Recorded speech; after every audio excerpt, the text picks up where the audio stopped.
and gentlemen, please put your hands together for Andaiye Spencer.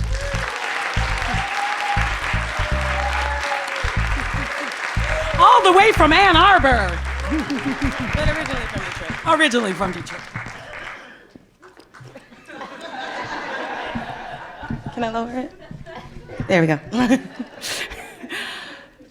I'm a teacher. I love my job. I get to mold young minds. I've taught all kinds of kids all over the world, all kinds of things, but my favorite was 4 years ago, I taught first grade. And I loved it because they think just like me. I like to play, they like to play. And I realized that my gift was communicating with kids in their own play-like language. When, and we definitely played. Like when we were going from class to class, we had a campus setting, so there was many buildings. And instead of walking in a straight line, we were secret agents on a ninja spy mission. All kinds of different agents. We had unicorn ninjas and dinosaur ninjas, but there was all these rules that we had to follow. Like, we have to stay together. We had to meet at a rendezvous point, which means cramming 20 kids behind a telephone pole. It was awesome. And when we were in the hallway, we had to go into secret ninja silent mode. It was pretty awesome. And above all, we had to treat everyone with respect and kindness. This isn't easy, but I try. And I think all this comes from the fact that I grew up in the theater. I grew up living in different worlds, most of which I made up myself. And I like to continue to do that, and that's how kids think. And so one day, I'm sitting there. It is about midday, mid-October. We just finished our read aloud for the day, so we're all on the carpet. And I say, okay, I need everybody in their seats in 5, 4, 3, 2, 1. And from where I'm standing, I can see the whole carpet. And one kid raises her hand and says, Miss Spencer, there's still a kid on the carpet. I look around, I don't see anybody. I said, nope, nobody here but my imaginary friend Alexander. Go have a seat, Alexander. And I thought this was a little harmless joke, but another kid raised his hand. Oh, he gets to hear. It's Sam's seat. Sam's absent today. And I was like, okay. Alexander, go sit in Sam's seat. And so I bring Alexander over to his seat, sit him down. I go walk over to the other side of the room to start the lesson, and 7 kids stand up, walk over to Alexander, and beat the crap out of him.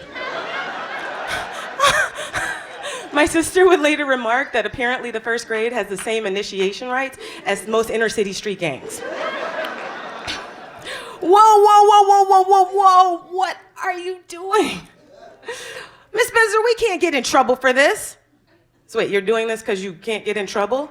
He can't get hurt, he's not real. So is this how we treat somebody who's new to our class? Who's different? See how I turned that into a teaching moment? I love it when that happens. And they're like, no buts. I don't care if he's imaginary or a 10-foot elephant. We treat everybody with kindness and respect. And then we role play different ways that they could go up and talk to Alexander about, how our school worked and what he needed for class, and they brought him things. And then he became a member of our classroom. Once they decided to respect him, they started to like him and turn him into somebody that they could be friends with. Somebody who was real. And he really became part of our classroom.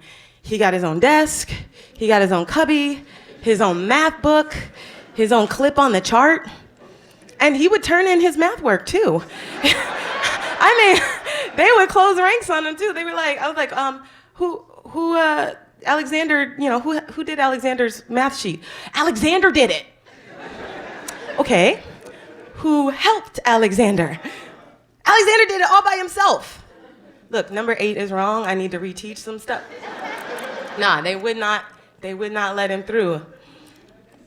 And, he got everything they got. He got reprimanded like them. He got treated just like them. One day I'm in science class, and the kids are just bouncing all over the place, acting all crazy. And I said, Alexander, Thank you so much for sitting down still, pointing towards me, and giving me eye contact with your mouth shut. I really appreciate that. And all of a sudden, all the children sat down. And they all sat down and they looked at me and they put their attention on me and they shut their mouths. Oh my goodness. It was like a miracle. It was brilliant. So 2 days later, we were walking between classes and I said, Alexander, you are not staying with the group. I'm gonna have to move your clip down because I told you several times to get with the group. And all the kids that weren't with the group started to get in line. And it was awesome because I didn't have to call them out. I didn't have to tell them, hey, you did this or you did that. I didn't have to punish anybody. They knew what the consequence was because Alexander had already did it for them and they could just do the right thing. It was beautiful. And then, and I told everybody about this. I told my entire school about this, and everybody got real involved. So one day, I'm in class, and I'm about to start my lesson, and a kid raised their hand. Miss Spencer, Alexander is sick. Oh no, Alexander, you're sick. Another kid, he threw up. Oh no. And another kid, he threw up 3 times. Oh. Okay, we have to call his mom. And the kid goes, Miss Spencer, if I was sick, were you gonna call my mom? Well, of course I would. I mean, we have to make sure everybody gets taken care of and treated like they need to be treated. I mean, if you're sick, you have to go home and be with your family. Okay. They're looking at me. They want to know. But I said, first we have to take care of Alexander. So I turn on my phone, put it on speakerphone. I dial his mom, or my mom. Ring. Hi, bunch. Is this the parent of Alexander Jackson? What? This is Miss Spencer at Ellington Academy. Is this the parent of Alexander Jackson? Oh, yes. Yes, it is. These kids were so excited that she actually answered the phone that they missed the part where she called me by my childhood nickname. It was brilliant. It was awesome. They're still trying to figure out how I did that. So we worked out that his brother was gonna come pick him up. And so I take Alexander and I take him to the office and a bunch of kids just follow me out. And I take him to the office to the secretary. I said, Miss G, Alexander here's sick. He threw up 3 times. And she goes, oh, that's so bad. Okay, have him sit here. I said, I called his mom already. His brother's gonna come pick him up. And she's like, okay, we'll take care of him. She's really good at playing along. And then all of a sudden, the principal bolts out of his office and he's like, go send him into my office. So I'm like, okay, Alexander, go into his office. Sit him right by the bucket. Send him now. Okay, Alexander, go now. And he's like, where is he? So I'm like, I told you about this. You know Alexander's not real, right? He's like, oh, and he gets all mad and frustrated. Somebody didn't get the memo. So I go back to the classroom and me and the kids are just cracking up about this. And I thought it was pretty cool that somebody thought that Alexander was actually real. And it kind of was real though. He actually, from that point on, he became a community member. He actually won a writing contest and we received $100 for our class. Thanks, Dad.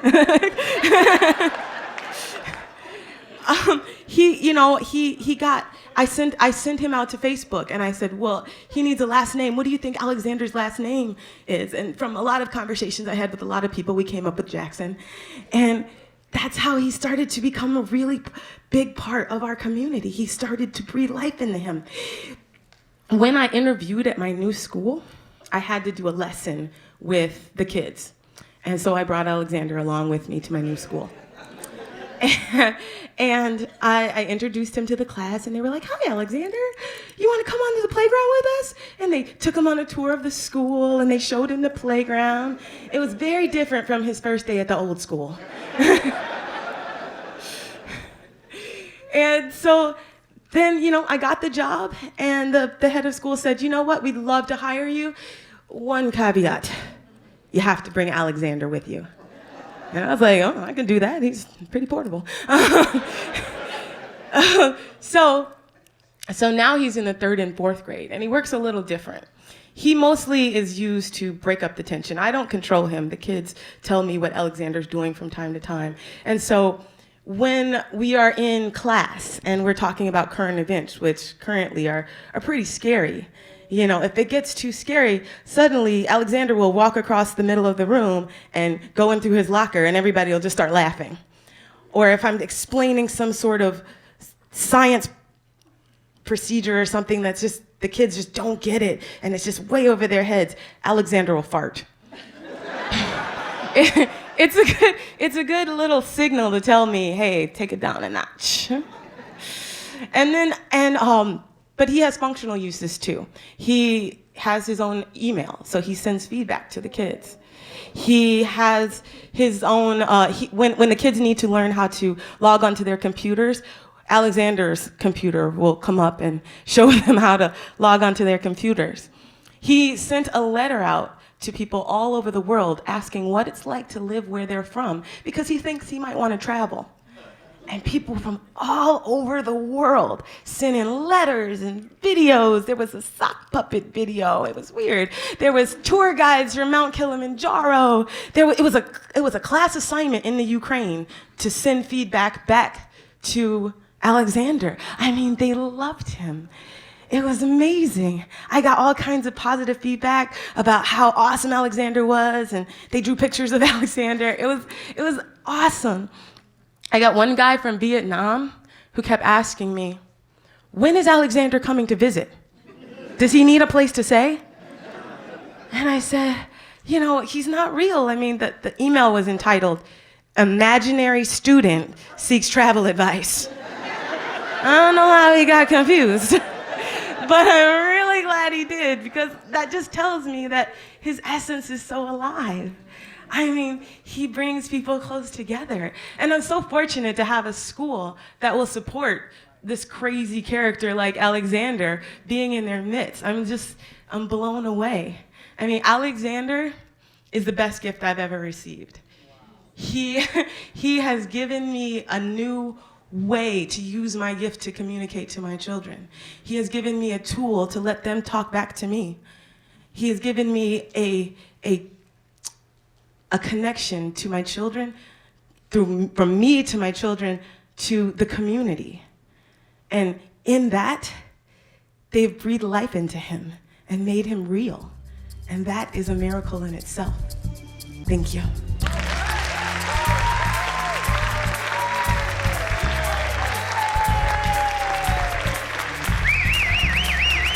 Andaiye Spencer.